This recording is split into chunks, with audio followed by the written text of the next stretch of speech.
Una muestra. Ok. Y el último que vimos es la bola de nieve. Sí, ese también lo vimos. Ok. Pero el del cólera no lo vimos, ¿verdad? No, ese faltó. Creo que faltó Ok. uno. Entonces, eh, por qué tiene que ver con el cólera? Hay situaciones donde ustedes necesitan eh, consultar con un especialista, pero los especialistas no se escogen al azar. Los especialistas se escogen según su experiencia. Entonces, no es un muestreo, sí, porque tenemos que buscar especialistas para atender una conferencia determinada. Pongamos que Pierina quiere organizar un evento sobre los extractos de algas, de macroalgas que se pueden usar en el Ecuador para eh, buscar elementos bioactivos, antibióticos, bacteriostatos, eh, analgésicos, con algas, ¿no? Entonces, Pierina pues tiene que buscar a quienes invita para formar un panel de expertos sobre algas, y no solamente sobre algas, pues puede ser sobre algas en taxonomía o sobre algas en cultivo, pero Pierina quiere que sea sobre elementos bioactivos. Pues tiene que invitar a personas que trabajen con extracción de productos naturales, usualmente bioquímicos, que se especializan en este campo, que manejan unas técnicas de química muy particulares. Y entonces Pierina busca en el internet, disculpa Pierina que te agarré de ejemplo, pero me imagino que no te importa. Eh, No, profesor, descuide. ya. Una foto muy hermosa, por cierto, la que usas de parecieras una Miss.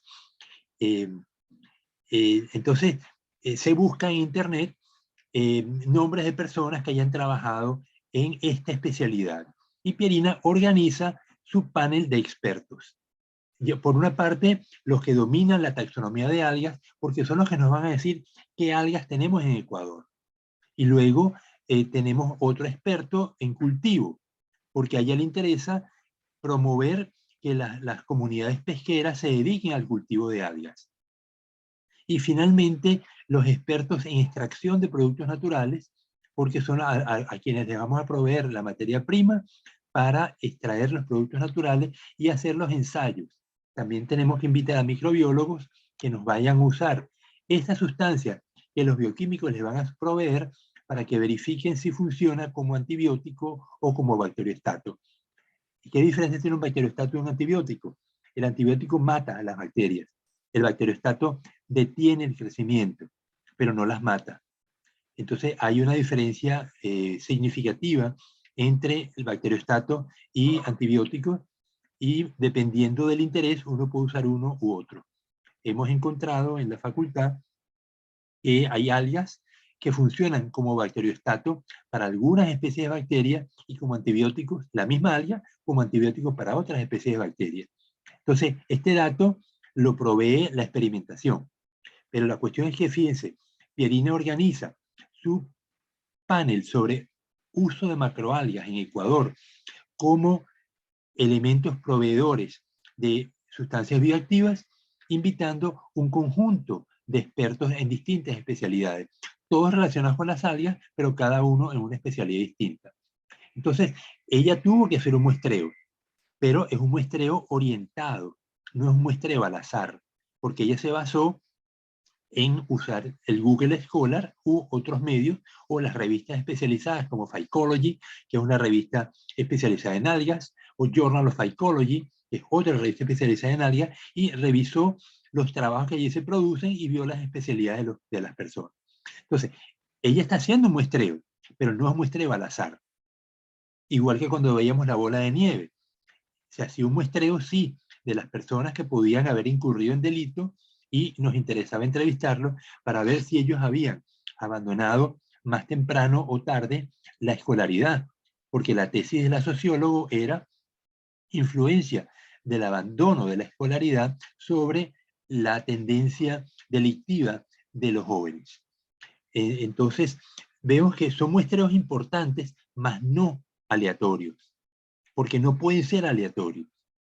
Entonces, les quería poner el ejemplo del cólera.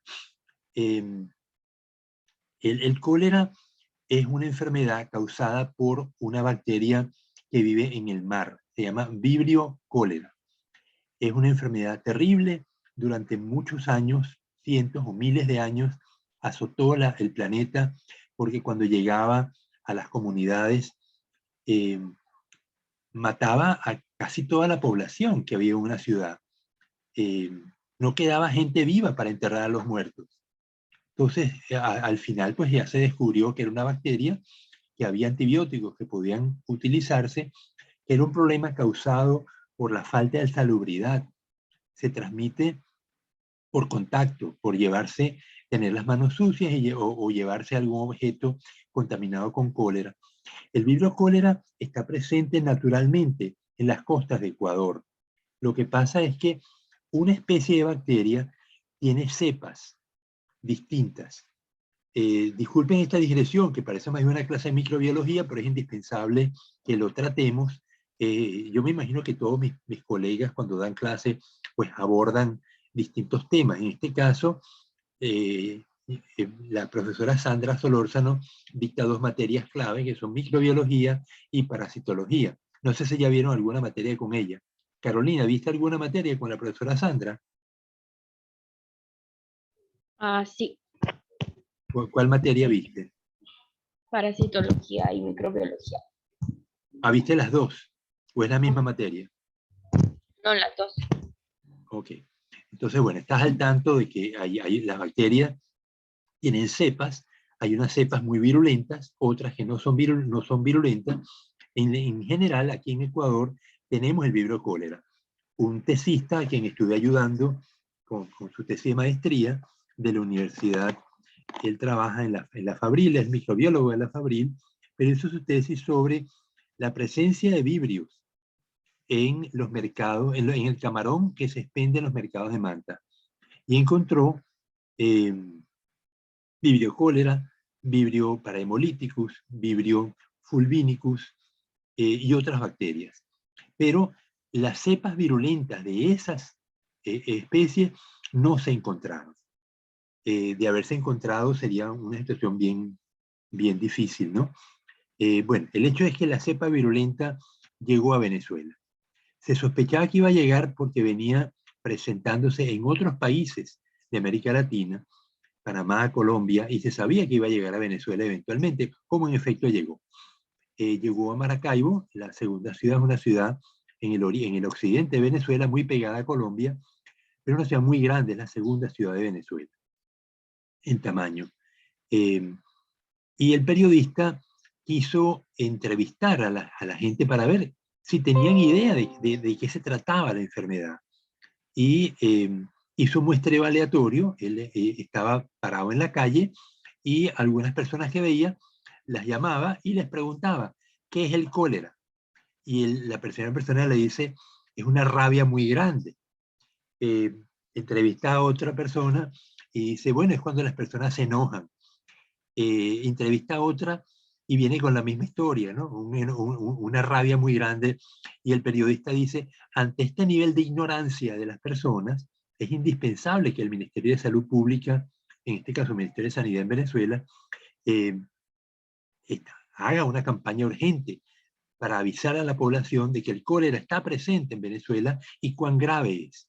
Entonces enseguida el periodista le pasa la imagen a otro periodista donde van a entrevistar a un epidemiólogo, que es un médico especialista y va a explicar que la cepa virulenta del cólera había llegado a Venezuela, estaba situada en las zonas marginales, porque el cólera está asociado al uso de agua contaminada, ya sea porque uno camina donde hay agua contaminada o porque no hay agua de acueducto con cloro, sino que la gente tiene que ir a los sitios, a las pilas donde suministran agua, echarla en los tachos, llevarla a su casa, y muchas veces los tachos no están limpios y se pueden contaminar. Entonces, el especialista pues hizo una descripción. Entonces, cuando él llama al especialista ya no es un muestreo aleatorio, es un muestreo orientado hacia un especialista, igual que habíamos descrito con el evento de algas, ¿no? Entonces ustedes se dan cuenta que tenemos muestreos y muestreos. Algunos son aleatorios y eso nos da una ventaja porque permite que de una población yo tome una muestra, pero la muestra sea representativa de la población completa. En el otro tipo de muestreo no aleatorio, responde a unas necesidades particulares de un estudio y se hace en función de escoger personas que dominen un determinado tema, ya sea porque nos interesaba que saber si la persona está involucrada en delitos y su historia relacionada con la escolaridad, o en el caso del cólera o de las algas, por su experiencia sobre un tema, ¿no? Entonces, bueno, esto era la idea que quería transmitirles con los tipos de muestreo. Hay otros muestreos que no hemos visto, pero que no es indispensable en este momento para el curso. Lo que sí necesito que dominen es que hay distintos tipos de muestreo y responde a diferentes necesidades. Bien, con eso terminamos esta parte.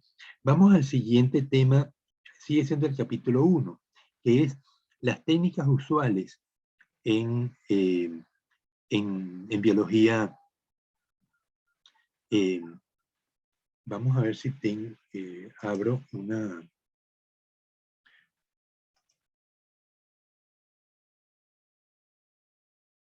una página Word para poder escribir.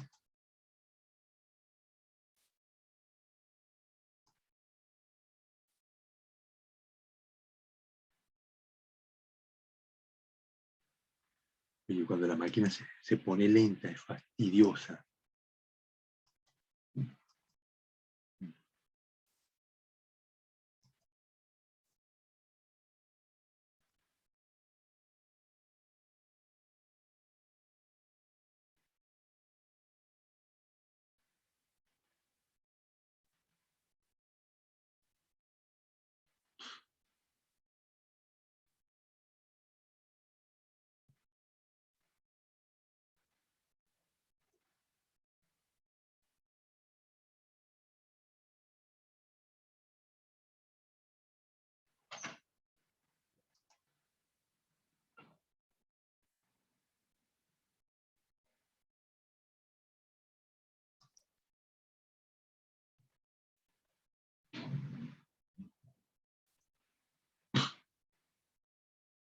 Ya va, que todavía no puedo abrir una hojita de Word en blanco.